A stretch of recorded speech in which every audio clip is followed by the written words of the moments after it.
Back students, IMC के आज के इस ई लेक्चर के सेशन में अपना जो टॉपिक है वो है how to select an advertisement agency.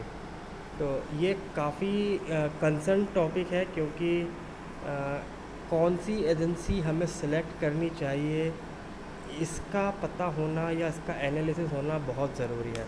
तो हमने जो इसमें लिया वो एक पर्सन थे जिन्होंने अपने एक 5 एक्सपर्ट की राय की बेसिस पे इस आर्टिकल को डाला था, इस कंटेंट को डाला कि यदि ये 11 पॉइंट उन्होंने बनाए, इस 11 पॉइंट को उन्होंने परसेंटेज बेसिस पे वैल्यू दी।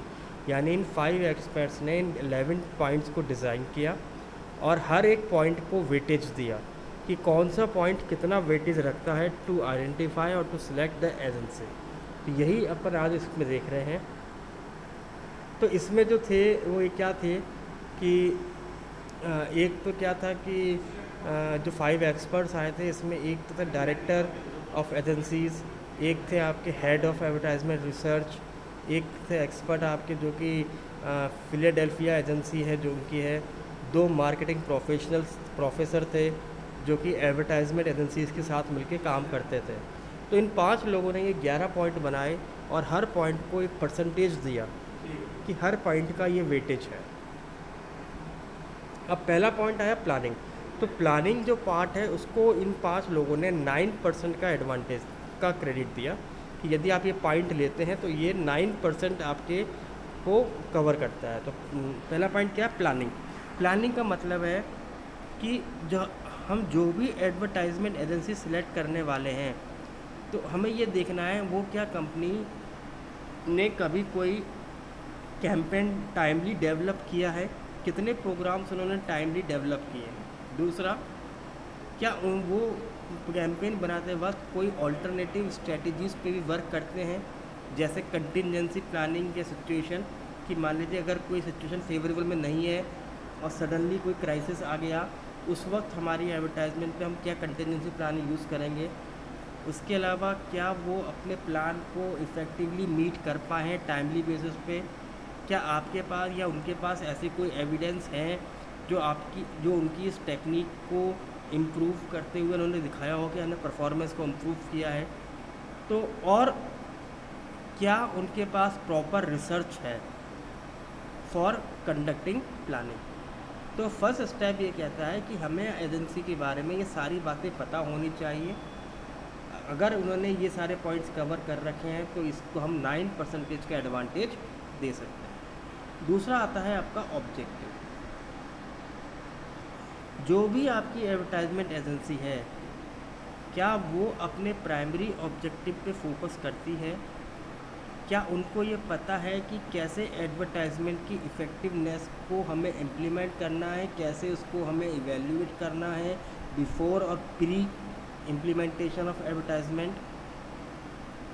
क्या उन्होंने एडवर्टाइज़र को रिटर्न ऑफ इन्वेस्टमेंट जो है क्या वो अच्छा प्रोवाइड करवाया है।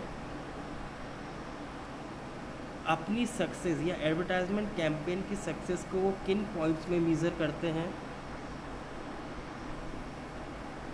क्या वो कैंपेन के सक्सेस होने की गारंटी ले रहे हैं। यदि ये सारे पॉइंट्स उनको लगते हैं किसी एजेंसी में तो इस पॉइंट को हम देंगे 11% का एडवांटेज।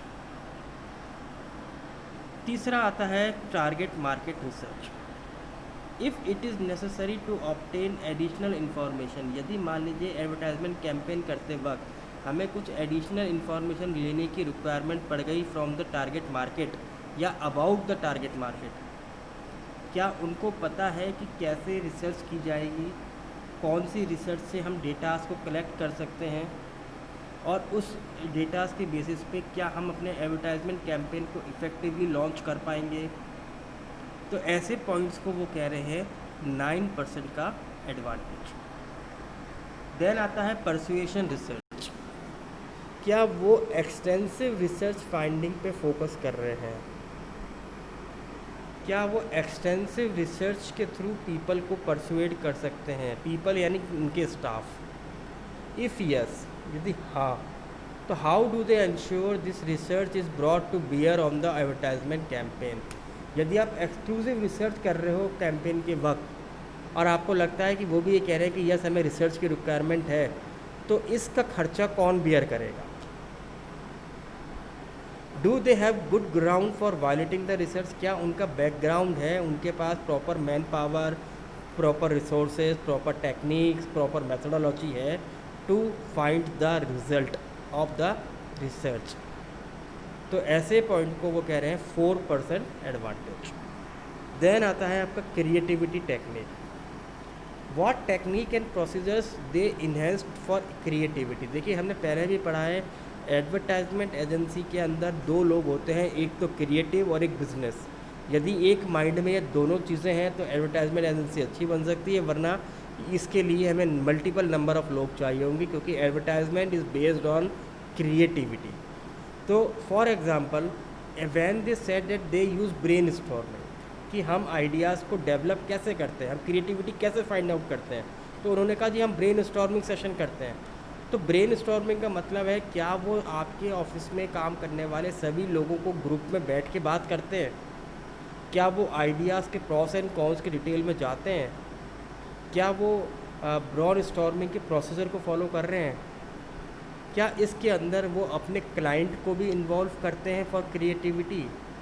क्या उनको कोई प्रपोजल देते हैं रिगार्डिंग द क्रिएटिविटी, या वो खुद ही जज करते हैं, या क्लाइंट को भी दे रहे हैं कि आप भी इस आइडिया को जज करके देख लीजिए?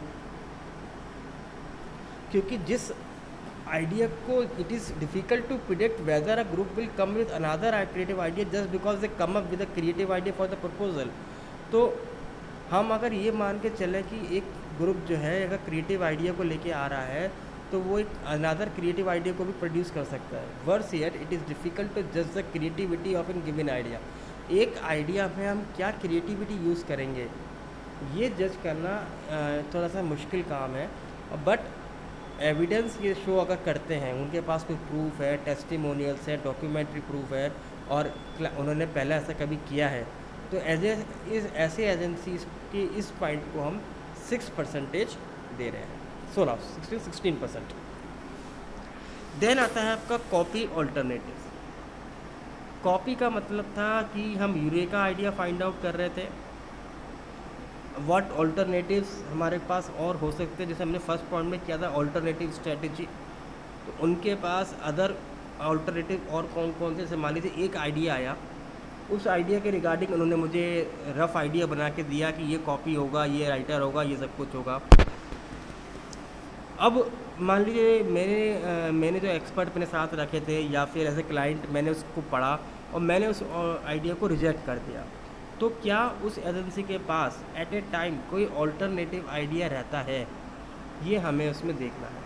तो अगर उनके पास है तो we have to give on 9 point, क्योंकि ऑल्टरनेटिव यानी प्लान बी अगर उनके पास रेडी रहता है तो हमें उनको इसका 9% का एडवांटेज देना चाहिए।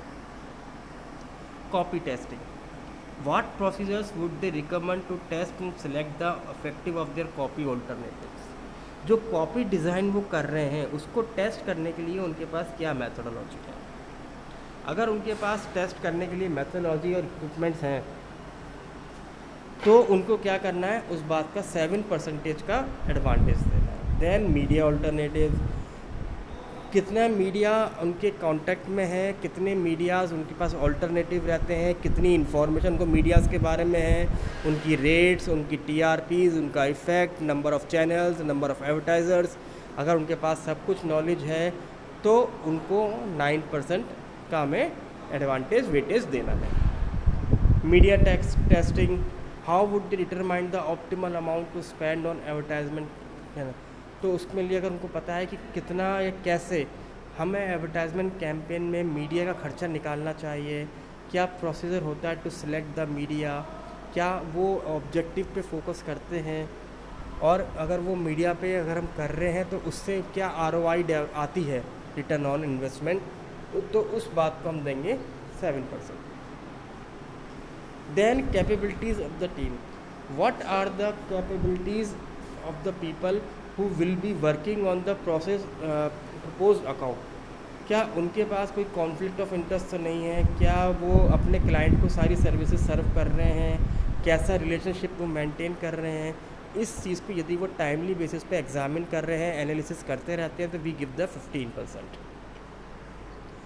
मोस्ट इम्पॉर्टेंटली जो हम लोग लास्ट पॉइंट लगता है, उनको लगता है कि वाट गाइडलाइंस लीगल और एथिकल दे फॉलो। क्योंकि देखिए सिर्फ एडवर्टाइजमेंट बनाना, रेमुनरेशन लेके अपने पास बैठ जाना, एक प्रोजेक्ट को पूरा कर देना, ये सफिशिएंट नहीं है।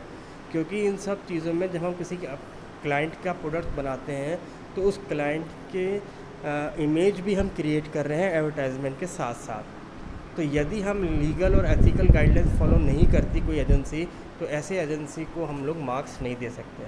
तो अगर कोई ऐसी एजेंसी है जो कि ये सारे लीगल और एथिकल गाइडलाइंस फॉलो करती है, तो उनको हमें 4% का एडवांटेज देना चाहिए।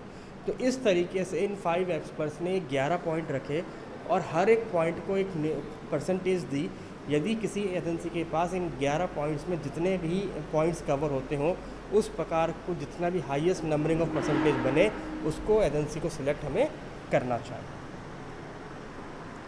क्या क्राइटेरिया होता है सिलेक्टिंग ऑफ एजेंसी? सबसे पहला एजेंसी की skills. It is useful to know if the agency specialise in our product और हैज़ टू स्पेशलिस्ट।